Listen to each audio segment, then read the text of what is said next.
Perhatikan nomor 1 ya.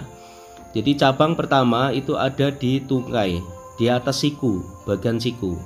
Kemudian cabang kedua itu pun supaya nampak indah dan serasi mendapatkan nilai alami, maka harus di sebelah tungkai ya. Kemudian cabang ketiga pun di atas tungkai. Cuman ini tidak nampak dengan jelas ya, karena di bagian sana atau bagian back. Nah ini penting. Kemudian perhatikan nomor 4 itu pun di atas tungkai, bukan di ketiak. Jadi untuk memenuhi kaidah nilai bonsai ini penting sekali buat kita pelajari bersama ya. Kemudian cabang kelima ini juga di atas tungkai. Untuk selanjutnya saya akan sedikit menyampaikan tips ya, mana-mana yang dilarang atau tidak bagus kalau kita membuat cabang. Nah ini ya, ini daerah-daerah sini tidak bagus untuk pembuatan cabang karena akan mengurangi nilai dari seni bonsai itu sendiri.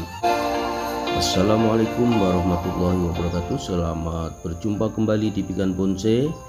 Semoga semua dalam keadaan sehat walafiat, tidak ada kekurangan satu apapun.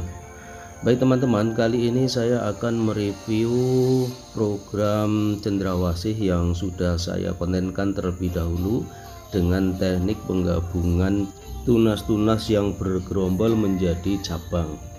Saat ini saya akan mereview lanjutan agar kita semua melalui pengalaman saya bisa memberikan informasi yang positif berkaitan dengan pola dan teknik pembuatan atau pengerjaan atau program-program berkaitan dengan karakter cendrawasih.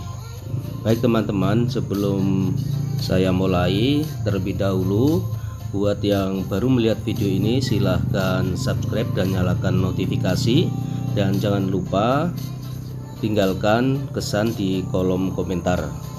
Baik teman-teman, untuk pertama kali saya akan mereview berkaitan dengan program kemarin ya.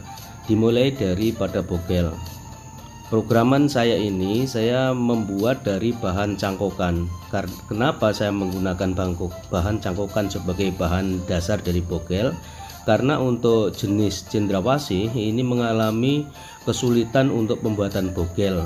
Karena dari tanaman setek untuk membutuhkan bogel butuh waktu yang sangat lama, bahkan membutuhkan waktu yang bertahun-tahun. Satu-satunya teknik yang bisa kita kerjakan atau kita buat berkaitan dengan penyiapan bogel cendrawasih ini adalah mencangkok ya. Dengan teknik mencangkok mendapatkan bogel. Nah seperti ini yang kita bisa lihat ya. Dengan membogel dengan teknik mencangkok ini akan mempermudah kita membuat takjuk atau pohon utama daripada bonsai ini. Baik teman-teman, untuk selanjutnya setelah saya mereview bagian bogel, saya akan mereview bagian batang utama. Batang utama dari bahan cendrawasih ini pun saya menggunakan tunas-tunas yang tumbuh ya. Tunas-tunas yang tumbuh di bagian cabang kedua dari bogel. Cabang kedua dari bogel ini akan memunculkan banyak sekali tunas ya. Tunas-tunas tumbuh bergerombol di melingkar dari batang hasil cangkokan. Nah di atas bogel, jadi bogel dari cangkokan ini saya mendapati dua bagian penampang ya. Penampang pertama adalah yang menuju ke cabang pertama sebelah kiri, kemudian penampang kedua ke sebelah kanan. Jadi dari keratan sebelah kanan penampang ini memunculkan tunas-tunas yang saya buat seperti ini. Dan untuk selanjutnya saya akan mereview bagian top atau mahkota. Top atau mahkota ini adalah merupakan juga bagian dari ujung gabungan antar tunas-tunas yang ada. Sebagaimana video terdahulu saya membuat batang utama, cabang ketiga, keempat, kelima, dan keenam serta menuju mahkota ini saya mengandalkan tumbuhan atau tunas-tunas yang tumbuh ya, kemudian saya gabungkan, dan yang paling kecil ini menuju top atau menuju puncak.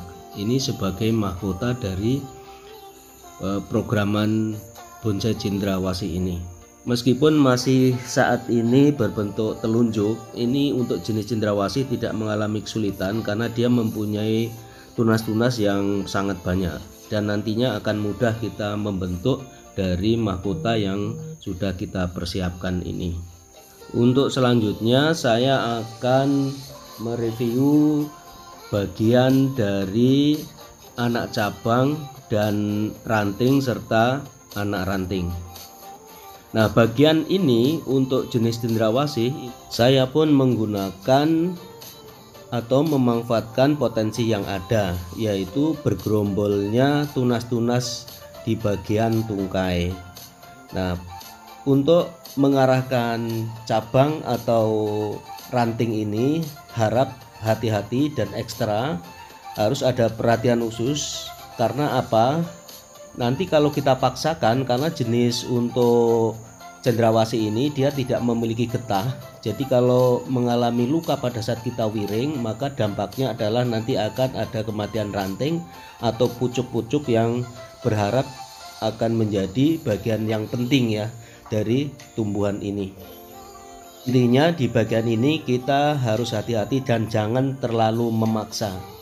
Baik teman-teman, untuk selanjutnya saya akan menyampaikan tips sedikit berkaitan dengan mana-mana daerah yang boleh untuk pembuatan cabang dan mana-mana yang tidak boleh. Untuk pembuatan cabang yang mempunyai proporsional dari nilai dimensi, yaitu di tungkai, bukan di ketiak.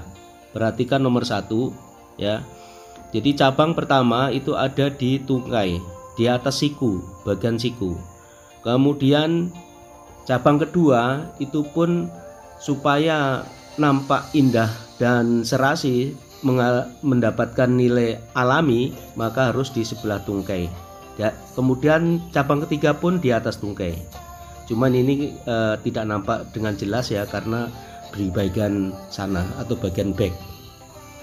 Nah, ini penting. Kemudian perhatikan nomor 4 itu pun di atas tungkai, bukan di ketiak. Jadi untuk memenuhi kaidah nilai bonsai ini penting sekali buat kita pelajari bersama ya. Kemudian cabang kelima ini juga di atas tungkai.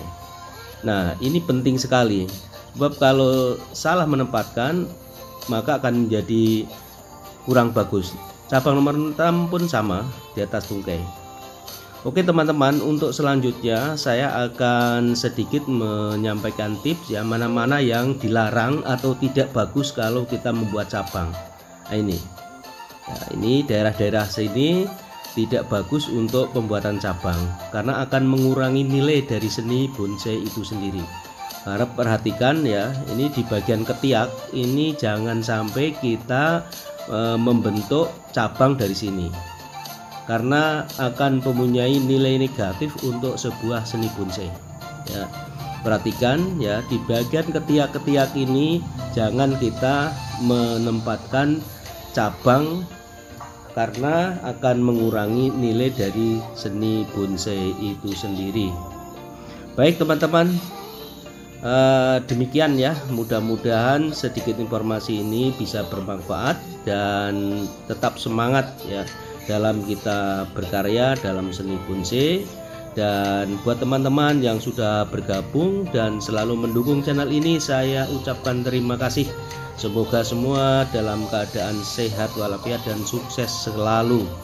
Baik teman-teman, kita akan berjumpa di video mendatang. Yang sudah menonton saya ucapkan terima kasih. Demikian, wassalamualaikum warahmatullahi wabarakatuh.